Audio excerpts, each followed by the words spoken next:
పాత పాట వింటే బాల్యకాలం గుర్తొస్తుంది. పాత ఫోటో చూసినప్పుడు ఏదో తెలియని ఫీలింగ్ వస్తుంది.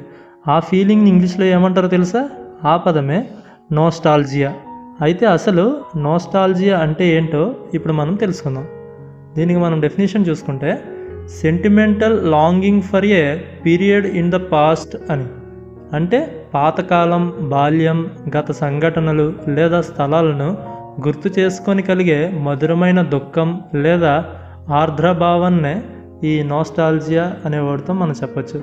అంటే మన జీవితంలో బాల్యం, కాలేజీ రోజులు, పాత స్నేహాలు, పాత ఇల్లు ఇవన్నీ గుర్తొస్తే మన హృదయంలో ఒక మిశ్రమ భావన వస్తుందన్నమాట. అది పూర్తిగా సంతోషం కాదు, పూర్తిగా బాధ కూడా కాదు. అదే ఆ ఫీలింగ్నే నోస్టాల్జియా అనే వర్డ్తో మనం చెప్పవచ్చు.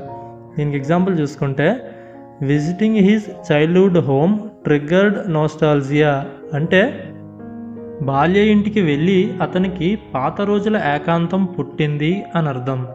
సింపుల్గా చెప్పాలంటే పాత జ్ఞాపకాలను తలుచుకున్నప్పుడు కలిగే తీయటి భావోద్వేగాన్నే ఈ నోస్టాల్జియా అనే వర్డ్తో మనం చెప్పొచ్చు.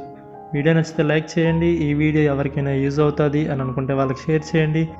అండ్ వీలైతే ఛానల్ని సబ్స్క్రైబ్ చేసుకోండి. Thanks for watching.